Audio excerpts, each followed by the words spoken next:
नमस्ते भाइ बहिनीहरू। अक्सिडेसन रिडक्सनको सिरिजमा चाहिँ आज हामी चाहिँ रिडक्स रिएक्सनलाई कसरी ब्यालेन्स गर्ने हो बाई अक्सिडेसन नम्बर मेथड हेर्न गइरहेका छौँ विथ एक्जाम्पल। पछिल्लो भिडियोमा हामीले चाहिँ रुल्सहरू स्टडी चाहिँ गरेका थियौँ। यदि कसले रुल्सहरू हेरेका छैन भने पछिल्लो भिडियोमा चाहिँ गएर चाहिँ स्टडी गरे हुन्छ। ती रुल्सहरूको आधारमा चाहिँ हामी चाहिँ रिडक्स रिएक्सनलाई चाहिँ ब्यालेन्स गर्न गइरहेका छौँ। अफकोर्स मेथड आज हामी फलो गर्ने भनेको अक्सिडेसन नम्बर मेथड चाहिँ हो। सो सबभन्दा पहिला क्वेसन चाहिँ लेखौँ। क्वेसन यस प्रकार छ, MnO4 minus plus H2C2O4 plus H plus gives Mn plus plus plus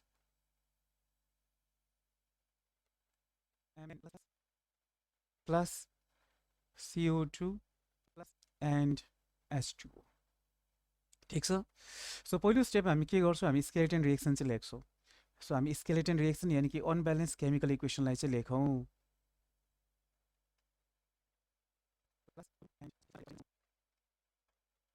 माथिको इक्वेसनलाई हामीले कपी चाहिँ गरेका छौँ। Mn plus plus plus CO2 plus H2O। Next step हामीले के गर्नु पर्यो, यहाँ भएका सबै एलिमेन्ट्सहरूको अक्सिडेसन नम्बर निकाल्ने हो र सिम्बलको माथि चाहिँ लेख्ने हो। अक्सिडेसन नम्बर हामी क्लासिकल मेथडको आधारमा निकाल्छौँ।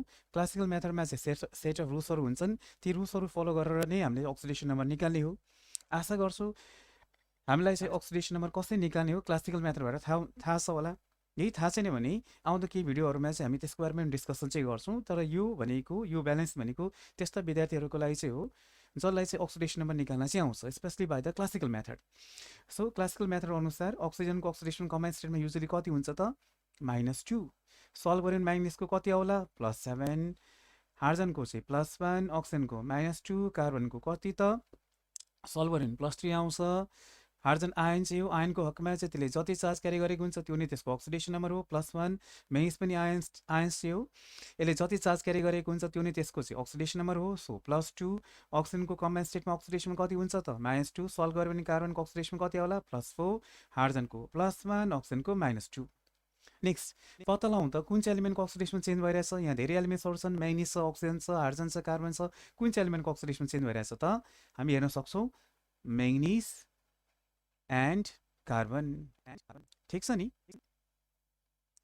सो म्याग्निज र कार्बनको चेन्ज भइरहेछ। म्याग्निजको हेरौँ ल, +7 भएर +2 मा, कार्बनको चाहिँ +3 भएर केमा त +4 मा।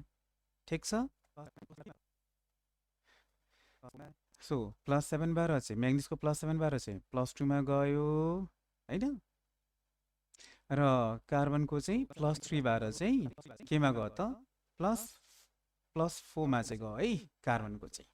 सो म्याग्निजको अक्सिडेसन घटिरहेको छ, यानि म्याग्निज केमा गयो त रिडक्सनमा गयो। रिडक्सन हामी सबैलाई थाहा छ अक्सिडेसन नम्बर घट्नु भनेको के हो, रिडक्सन। र कार्बनको अक्सिडेसन हेर त +3 भएर चाहिँ +4 मा गइरहेछ, इन्क्रिज भइरहेछ। इन्क्रिज भनेपछि के हो त अक्सिडेसन। ओके। अब चौथो स्टेपमा के भनेको छ, जुन चाहिँ एलिमेन्टको अक्सिडेसन चेन्ज भइरहेछ र सबभन्दा पहिला त कुन चाहिँ एलिमेन्टको अक्सिडेसन चेन्ज भइरहेछ, म्याग्निज र कार्बन होइन। जुन चाहिँ एलिमेन्टको अक्सिडेसन चेन्ज भइरहेछ ती एलिमेन्ट्सहरू कुनै एउटा साइडमा एक ठाउँमा मात्रै आइरहेको छ, यानि कि एउटा मात्रै रिएक्टेन्ट अथवा प्रडक्टमा आएको छ, र अर्को साइडमा चाहिँ मल्टिपल टाइम्स आइरहेको छ, यानि कि एकभन्दा बढी रिएक्टेन्ट्स अथवा प्रडक्ट्समा आएको छ भने जुन चाहिँ साइडमा एक ठाउँमा मात्रै आएको छ त्यो साइडमा त्यो एलिमेन्ट भएको कम्पाउन्ड कतिपल्ट लेख्ने हो त 2 पल्ट लेख्ने हो। हेर त के म्याग्निज एकभन्दा बढी रिएक्टेन्ट्समा आएको छ, छैन। के म्याग्निज एकभन्दा बढी प्रडक्ट्समा आएको छ त छैन। के कार्बन एकभन्दा बढी रिएक्टेन्ट्समा आएको छ, छैन। के कार्बन एकभन्दा बढी प्रडक्ट्समा आएको छ त छैन। सो स्टेप नम्बर 4 यहाँ काम लागेन, यहाँ रिपिट गर्ने काम चाहिँ छैन। ठिक छ त कुरो ल।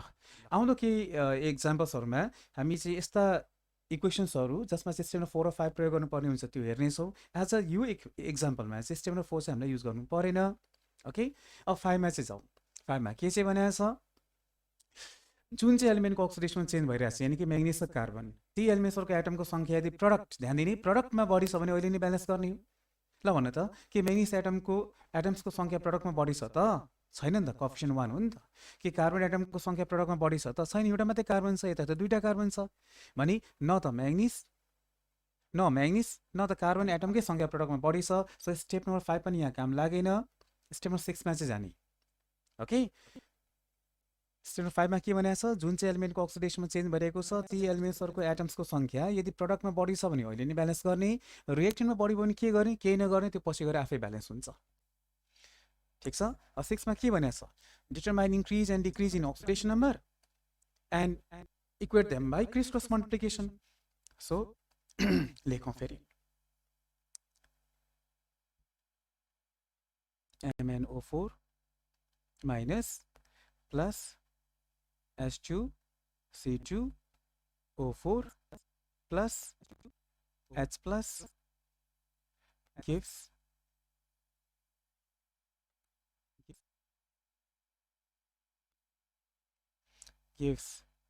Mn plus plus CO2 plus H2। अब म्याग्निजको अक्सिडेसनमा हेरौँ त, म्याग्निजको अक्सिडेसन के रहेछ? Decrease, downward arrow. डिक्रिज कतिले भयो त? यहाँ +7 छ, यहाँ +2 चाहिँ छ। कतिले अक्सिडेसन घट्यो त? 5 ले घट्यो। कार्बनको हेरौँ त, कार्बनको अक्सिडेसन बढिरहेको छ। यहाँ चाहिँ कति छ त?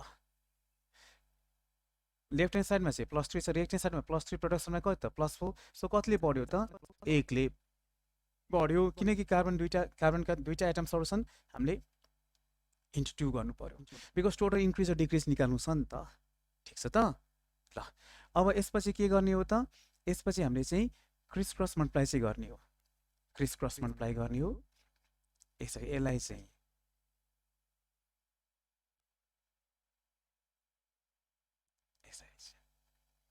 ओके, जस्ट अ मिनेट, र यसलाई चाहिँ सो मल्टिप्लाई गरेर के हुन्छ त? यहाँ आउने भयो 2 MnO4 minus plus 5 H2C2O4 plus H plus gives Mn plus plus plus CO2 plus H2। Criss cross multiplication भइसकेपछि अब नेक्स्ट स्टेपमा के गर्ने हो त? अब ब्यालेन्सिङ स्टार्ट हुन्छ। पहिला कुन चाहिँ एलिमेन्टलाई ब्यालेन्स गर्ने हो? जसको अक्सिडेसन चेन्ज भइरहेछ। कसको अक्सिडेसन चेन्ज भइरहेछ? म्याग्निज र carbon. So balancing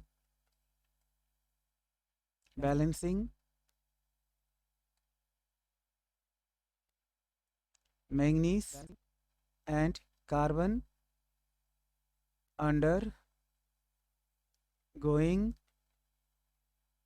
change in oxidation number। So फेरि लेखौँ 2 MnO4 minus plus 5 H2C2O4 plus H plus gives Mn plus plus plus CO2 plus H2। ल हेरौँ त, यहाँ कतिवटा म्याग्निज छ? दुईटा। सो यहाँ 2 हुनु पर्यो। यहाँ कतिवटा कार्बन छ त? 10 वटा। 5 2 ज 10। सो यहाँ के हुनु पर्यो? 10 हुनु पर्यो। ठिक, ओके।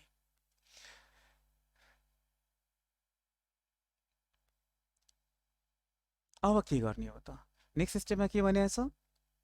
नेक्स्ट स्टेपमा भनेको छ balance rest of all the elements except oxygen and hydrogen. Oxygen hydrogen बाहेक जे जति एलिमेन्ट्सहरू बाँकी छन् त्यसलाई ब्यालेन्स चाहिँ गरौँ। ल भनौँ त, यहाँ अक्सिजन हाइड्रोजन बाहेक के छ त? केही पनि छैन। सो अब कसको पालो त? अक्सिजन र हाइड्रोजनको पालो। So balancing oxygen and hydrogen. फेरि लेखौँ 2 MnO4 minus plus 5 H2C2O4 plus H plus gives 2 Mn plus plus plus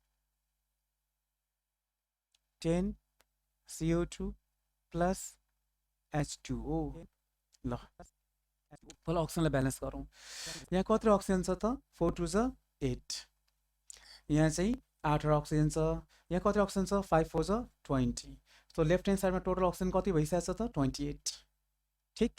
अब यहाँ चाहिँ 10 2 ज 20 अक्सिजन आइसकेको छ। हेर अक्सिजन ब्यालेन्स गर्नलाई हाम्रो चाहिँ नियम के हो in order to balance oxygen 8 water molecules to the side which is deficient of oxygen atoms हैन अक्सिजन ब्यालेन्स गर्नलाई जुन चाहिँ साइडमा अक्सिजन कम छ त्यो साइडमा हामीले वाटर चाहिँ थप्नु पर्यो यदि वाटर पलादिनी छ भने त्यसको कोएफिसिएन्ट चेन्ज गरौँला यदि वाटर छैन भने हामीले आफ्नो तर्फबाट वाटर चाहिँ थप्न सक्छौँ पलादिनी वाटर छ भने त्यसको कोएफिसिएन्ट चाहिँ चेन्ज गर्ने हो सो हेर लेफ्ट ह्यान्ड साइडमा चाहिँ कतिवटा अक्सिजन छ त 28 राइट ह्यान्ड साइडमा कति भयो त 10 to the 20 आइसकेछ अरू कतिवटा चाहियो त 8वटा चाहियो सो 8 चाहिँ यहाँ दिने हो सो अक्सिजन ब्यालेन्स भयो ठिक अब कसको पालो हो त अब चाहिँ हाम्रो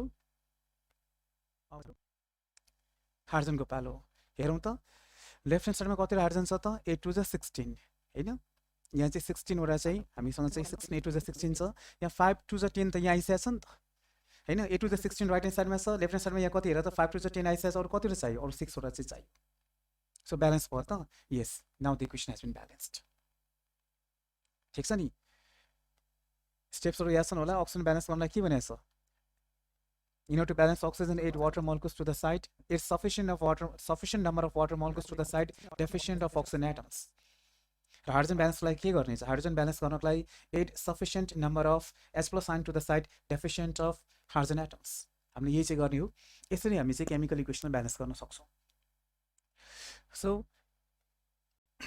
आज हामीले चाहिँ इक्वेसन ब्यालेन्स यो एउटा इजी इक्वेसन ब्यालेन्स गरेर चाहिँ हेर्यौं आउँदा भिडियोजहरुमा चाहिँ हामी अरु पनि इक्वेसन्सहरु चाहिँ हेर्ने छौं आशा गर्छु यो भिडियोले चाहिँ तपाईहरुलाई चाहिँ सहयोग चाहिँ गर्छ ल आजलाई हामी यही समस्या राखौं धन्यवाद